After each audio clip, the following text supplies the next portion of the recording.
Beaucoup savent qu'ils pourraient améliorer quelque chose avec leur alimentation, mais très peu franchissent le pas. C'est vrai que le changement alimentaire peut faire peur, et pour beaucoup, ça peut même être un sujet tabou. Pour notre société où l'alimentation est à la fois un sujet, mais ce n'est pas un sujet non plus, c'est très compliqué.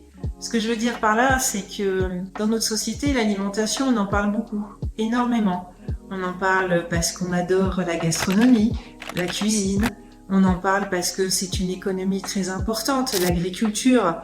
Mais aussi on en parle parce que, pour beaucoup, eh bien, c'est un signe de bonne ou de mauvaise santé. Et puis, sans parler du sujet un peu compliqué et un peu tabou, qui est de dire, toi tu es gros ou tu es maigre. C'est vrai que l'alimentation, c'est je t'aime moi non plus.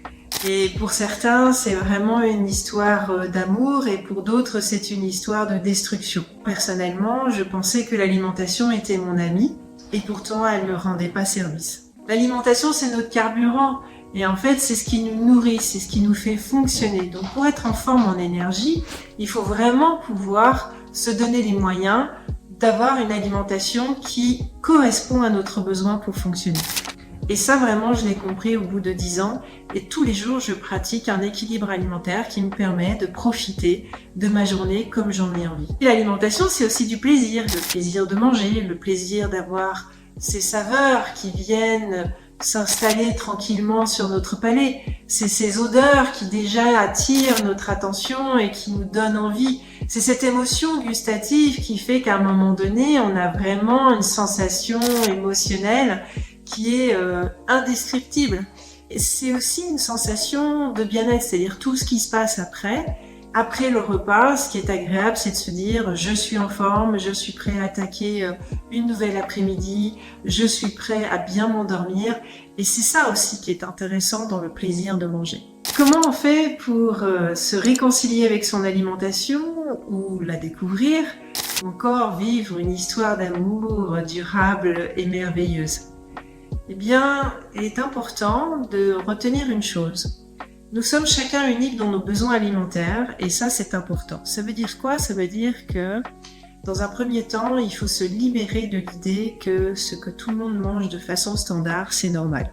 Au final, l'alimentation qu'on a besoin d'avoir est celle qui nous correspond. Elle nous correspond parce que d'abord, on l'apprécie gustativement, il y a des choses qu'on n'aime pas manger, mais aussi on mange une alimentation qui correspond à notre mode de vie, à nos activités, à la taille qu'on fait, au poids qu'on fait, au sexe qu'on a, à l'âge qu'on a. Et manger est un élément important pour qu'on soit bien. Si vous venez d'un autre pays, vous avez été habitué à certains aliments, donc votre intestin a été habitué à manger plus ceci que cela. Eh bien, peut-être c'est intéressant de préserver une certaine habitude alimentaire, même si vous avez changé de pays. Tout ça pour vous dire que nous sommes chacun unique et que notre besoin alimentaire doit être identifié par nous-mêmes. Ça veut dire quoi? Ça veut dire que la meilleure manière de savoir ce qui vous correspond, c'est peut-être de prendre du recul. Dans un premier temps, pour prendre du recul, il faut comprendre déjà l'alimentation, quel est son rôle pour nous nourrir. Quand je disais que je pensais bien manger, c'est parce que je n'avais aucune conscience de ce que l'aliment devait m'apporter pour fonctionner au quotidien. Pour que mon corps soit bien, mon métabolisme soit en forme, que mon système immunitaire soit capable de recevoir des virus, des bactéries de l'extérieur, chose qui se passe en permanence, eh bien en fait il faut que mon corps soit armé. Et pour être armé, il faut qu'il soit nourri du bon carburant. N'oubliez pas une chose, l'aliment est avant tout un corps étranger que l'intestin ingère et pour lequel il va jouer un rôle de distribution. Il va récupérer ce qui est intéressant pour nous faire fonctionner, tout le reste va être évacué comme déchet. En clair, l'aliment à la base est un corps étranger qui, entre guillemets, est une toxine, mais qui en fait est une toxine qui a des éléments positifs et des éléments qui sont absolument inutiles pour le corps et qui pourraient le polluer. Ça veut dire quoi? Ça veut dire que la première chose qu'il faut faire, c'est peut-être apprendre ou réapprendre à comprendre ce que l'aliment doit vous apporter en premier. Quand on parle en macronutrition de protéines, de lipides, de glucides, c'est tout simplement pour dire que ces bases-là d'alimentation doivent être les éléments clés vous faire fonctionner. La protéine, par exemple, c'est pour qu'on s'assure que le muscle soit bien en forme, et c'est très important. Quand on parle de micronutrition, qui est une évolution de notre connaissance sur l'alimentation depuis les années 90, c'est le fait de parler du besoin qu'on a de récupérer des minéraux, des vitamines, des oligo-éléments, etc. Tous ces ingrédients sont en fait des éléments que va capter l'intestin au moment où on va manger pour distribuer aux bons endroits pour nous faire fonctionner. Nos organes, notre système sanguin, les interactions entre tous nos organes, tout ça vont être liés à la façon dont on va manger. C'est pour ça que pour tous ceux qui ont la difficulté de manger des légumes, par exemple, et des fruits, aujourd'hui c'est très embêtant parce que ne pas manger de fruits et légumes, c'est éviter ce que la nature nous apporte, c'est-à-dire l'eau et les fibres. Et ça, on en a besoin. Donc si vous mangez jamais de fruits et légumes, ça va être très très compliqué de maintenir votre flore intestinale en état, ce qu'on appelle aussi le microbiote intestinal. Là, je vous parle d'une alimentation raisonnée, mais ce minimum de raisonnement, il faut l'avoir. C'est-à-dire que manger, c'est pas que se faire plaisir avec les copains. C'est aussi manger d'abord pour fonctionner et ne pas être fatigué, être en énergie pour vivre les choses, vivre pleinement son sport, profiter des soirées, pouvoir profiter des week-ends, des vacances. Et plus le corps est usé, parce qu'en fait on l'use en mangeant les mauvaises choses, et moins vous pourrez profiter de tout ça. Donc c'est vrai que tout à l'heure je disais que on peut déjà décider, parce qu'on est unique, de ne pas manger certaines choses parce qu'on ne les aime pas. Mais aujourd'hui il y a un problème de fond, c'est qu'il y a beaucoup de gens qui n'aiment pas les fruits et légumes. Et ça, j'avoue que je ne comprends pas. Parce que les fruits et légumes sont un élément essentiel dans notre alimentation. La nature est là pour nous fournir ce dont on a besoin. Il faut bien le comprendre. Qu'ensuite on ait transformé notre alimentation et qu'on l'ait beaucoup industrialisée et que donc on ait amené une alimentation standardisée qui devient peut-être une habitude alimentaire pour beaucoup d'entre nous, c'est une chose. Mais en fait, c'est pas la vraie vie. Et ça, c'est important de le savoir. Donc, prendre du recul, c'est d'abord aussi réaliser que avant de commencer à imaginer ce qu'on pourrait améliorer dans son alimentation, faut-il déjà acquérir un minimum de connaissances sur l'alimentation pour comprendre quels sont ses effets bénéfiques. C'est le sujet premier que j'aborde avec les personnes que j'accompagne. C'est effectivement déjà d'acquérir un minimum de connaissances sur ce qu'on peut appeler la nutrition. La nutrition, c'est pas un sujet qui est exclusivement un sujet qui appartient à des praticiens. D'ailleurs, le nutritionniste n'est pas un rôle, une mission, une discipline officielle. C'est juste un terme qui exprime le fait qu'on s'intéresse à l'aliment pour nous nourrir. Nutrition. La nutrition, au final, tout le monde devrait avoir une base de connaissances de nutrition. On devrait même l'apprendre à l'école. La nutrition, c'est le fait de comprendre déjà que l'aliment est là pour nous nourrir. C'est ce que j'expliquais tout à l'heure. Et puis, le fait que chaque aliment va permettre d'avoir certains éléments dont on a besoin.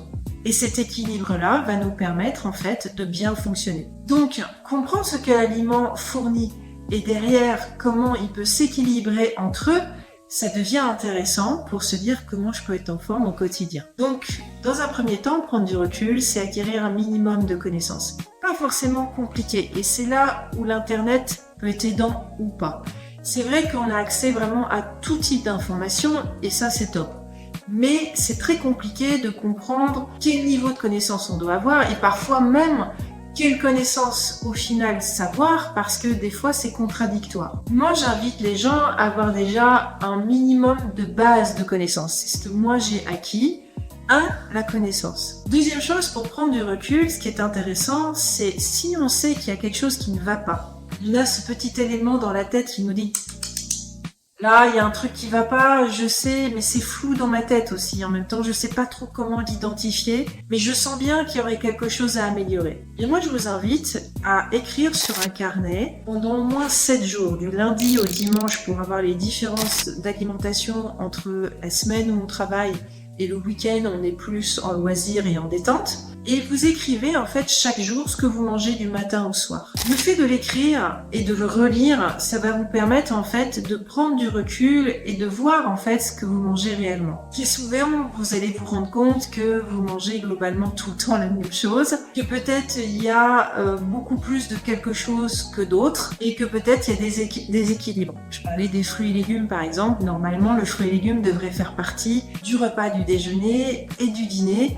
parfois du petit déjeuner, mais ça, c'est un autre sujet que j'explique plus précisément pour ceux qui s'intéressent à être vraiment en énergie dans la journée. Le déséquilibre, c'est par exemple de constater que sur 7 jours, et sur 3 repas, si vous prenez petit déjeuner, déjeuner et dîner, en fait, vous mangez du sucre à chaque fois. Manger du sucre, c'est quoi? C'est le fait d'avoir des glucides par exemple des pâtes, de la pizza, du burger, du sandwich, du pain, mais aussi le sucre, c'est le dessert, le yaourt, le fruit, et puis également le sucre, c'est la boisson. Si vous rajoutez des sodas, compliqué. Si vous rajoutez de l'alcool, compliqué. Bien sûr, il y a glucides et glucides. Plus vous êtes vers du glucose, c'est-à-dire du sucre, dessert, c'est compliqué, c'est des sucres difficiles à manger, c'est des sucres rapides. Si vous êtes sur des sucres lents comme les pâtes, c'est un peu différent. Si vous mangez régulièrement de la pizza, du sandwich et des croque-monsieur, là vous êtes quand même dans le jackpot du glucide. C'est pas terrible. Bref, déjà, vous tout seul, vous pouvez déjà constater ce que vous mangez. Est-ce que je mange régulièrement tout le temps la même chose? Est-ce que j'ai une part sucrée au sens glucide régulière à tous les repas? Ces deux indicateurs sont importants parce que ça peut peut-être expliquer le fait que vous soyez fatigué, en perte d'énergie, des problèmes de sommeil, des réactions cutanées, des mauvaises digestions qui s'expriment aux toilettes, ou d'autres signaux où vous êtes souvent malade. Je dis pas que c'est exclusif, mais c'est un signal de déséquilibre alimentaire. 1, je prends du recul en acquérant un peu de connaissances sur l'alimentation, donc je m'y intéresse. 2, je note ce que je mange. Et 3, eh bien, je commence à tester des choses, c'est-à-dire que si je constate que je mange pas suffisamment de fruits et légumes, je réinstaure des fruits et légumes et je vois comment ça se passe. Si je vois que je mange trop de dessert, eh ben, je réduis le dessert. Par exemple, le dessert, eh bien, prenez-le plutôt 1 fois par semaine, ou 2 fois par semaine, c'est-à-dire 1 fois la semaine et 1 fois le week-end. L'autre astuce que vous pouvez aussi faire, c'est que si vous aimez un peu le dessert, mais vraiment je vous recommande de ne pas le manger tous les jours, c'est de manger systématiquement une assiette de salade ou de crudité avant de démarrer votre plat du déjeuner. Ça, c'est la manière de commencer à tester la manière dont vous pouvez changer votre alimentation et la manière dont vous vous sentez. Évidemment, vous vous sentez mieux. C'est l'idée de retrouver de la forme, de l'énergie. Le plus important quand on a envie de s'intéresser à l'alimentation pour être en forme et en énergie, c'est en fait de commencer à prendre possession du sujet. Donc le fait de s'intéresser un petit peu plus à l'alimentation, de comprendre certaines notions de base, eh bien c'est le premier élément qui permet. Donc on se sensibilise, on s'éveille, on commence à acquérir des connaissances qui nous donnent des repères fiables. La deuxième chose, c'est qu'effectivement quand on s'intéresse à ce qu'on mange, et donc on commence à prendre du recul en notant ce qu'on a fait, eh bien ça permet de mieux se mettre en perspective. L'étape suivante, c'est effectivement de se dire mais qu'est-ce que j'aimerais améliorer? C'est la question que je vous pose. Qu'est-ce que vous aimeriez vraiment améliorer? Quel est l'élément qui vous rend vraiment en difficulté au quotidien, le truc qui vous pose problème et vous en avez marre? Eh bien, quand vous avez vraiment ce questionnement-là, c'est le troisième élément qui fait que ça pourrait vous motiver à changer l'alimentation. Si vraiment vous avez quelque chose qui vous embête au quotidien et vous savez que c'est lié à votre alimentation, je vous invite sérieusement à regarder comment faire ce changement. Évidemment, il faut savoir pourquoi, ça va venir du problème. Et donc pour ça, c'est d'essayer de vous aider à identifier ça. Mais la deuxième chose, c'est aussi, une fois que vous avez le pourquoi, d'identifier ce qu'il faut faire évoluer. Le changement, ce n'est pas un changement radical, contraignant, dans lequel il faut tout faire tout vite. Ça, c'est vraiment antiproductif, ça n'a aucun intérêt. Le changement alimentaire, si vous en avez besoin, parce que vous voulez améliorer quelque chose qui vous pourrit la vie, c'est clairement une approche qu'il faut avoir avec conscience, c'est-à-dire pourquoi, comment, et surtout l'aborder tranquillement, progressivement et fournir au fur et à mesure une expérience qui vous permet de réaliser les bénéfices et l'équilibrage qui est en train de s'installer dans lequel vous vous sentez bien. C'est vraiment essentiel, si vous changez d'alimentation pour des raisons qui sont liées à un problème que vous voulez régler, que vous le fassiez progressivement. C'est le meilleur moyen d'avoir dans la durée un vrai résultat qui devient au final un réflexe alimentaire qui vous soit bénéfique. C'est ce que j'ai vécu depuis quelques années. C'est quelque chose qui évolue en permanence, c'est pour ça que changer, oui, mais après c'est savoir évoluer et être capable d'évoluer par soi-même en s'observant et en pouvant se nourrir d'informations complémentaires. C'est moi comme ça que j'ai pu évoluer dans ma santé, mais aussi dans mon bien-être et mon bien vieillir. Aujourd'hui, je peux vraiment aller en compétition tout en me disant je vais manger ça, je vais me faire plaisir et ça va soutenir ma concentration mentale, ma concentration physique et je vais vraiment profiter du moment et je vais plus du tout subir comme avant, c'était très compliqué. Vraiment, je vous invite, si vous vous dites il y a quelque chose qui dysfonctionne, je me sens pas très bien, c'est trop récurrent, j'en ai vraiment marre, et je sais que quelque part, c'est ma façon de manger qui me correspond pas. Je vous invite vraiment à vous intéresser à l'alimentation. Donc pour ça, vous pouvez suivre mes vidéos, vous regardez d'autres choses, mais acquérir quelques connaissances qui font que les basiques, l'eau, le fruit et légumes, le fait d'avoir suffisamment de protéines, c'est déjà 3 notions essentielles. Et s'assurer que ça, c'est présent tout le temps. Ne pas manger transformé tout le temps, ça c'est très très important parce que les produits transformés, malgré le fait qu'ils vous indiquent un certain équilibrage nutritionnel, en fait le problème c'est que c'est des aliments qui ont été trop transformés et qui donc n'ont plus du tout la valeur nutritionnelle naturelle du produit. C'est pour ça qu'il vaut mieux s'intéresser à des producteurs locaux pour les fruits et légumes, qu'il vaut mieux acheter sa viande chez quelqu'un dont vous connaissez la qualité, et pas forcément en acheter beaucoup, mais de savourer une qualité nutritionnelle. Et puis, savoir un peu cuisiner ses plats. Alors, ça ne veut pas dire faire une cuisine gargantuesque, mais trouver des solutions qui fassent que vous pouvez préparer des plats pour la semaine et vous pouvez les savourer et être beaucoup plus autonome dans votre alimentation. Mais tout ça, c'est des choses qu'on vous explique quand vous avez envie de vous intéresser à l'alimentation et moi, c'est des choses que j'évoque avec les personnes que j'accompagne. C'est la manière de s'organiser parce qu'effectivement, la clé de succès va être là-dedans. Ça vaut vraiment le coup de s'intéresser à son alimentation. C'est un vrai acte d'amour, vraiment, et de respect de vous-même. C'est la meilleure manière d'être en forme, d'être aussi en prévention santé. C'est ce qui vous permet d'être libre dans votre corps. Il respire, il a envie de faire des choses, libre dans votre tête, et puis globalement de vous sentir en forme, de vous sentir belle, beau. Je vous invite vraiment à vous intéresser à l'alimentation si quelque part il y a des petites lumières qui vous disent il y a quelque chose qui va pas, ça vaut le coup de s'y intéresser. Ne restez pas seul, ça c'est mon dernier conseil, ne restez pas seul sur le sujet. Donc si vous avez des questions, des remarques, envie de vous intéresser à l'alimentation, n'hésitez pas à me contacter. Je propose un rendez-vous de 30 minutes qui est gratuit et qui vous permet en fait de pouvoir échanger sur ce petit truc qui vous embête.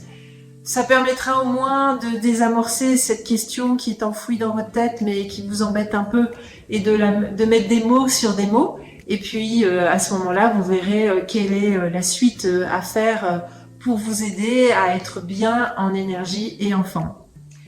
Je n'ai plus qu'à vous souhaiter d'être le Jedi de votre santé et portez-vous bien et puis rendez-vous dans une prochaine vidéo.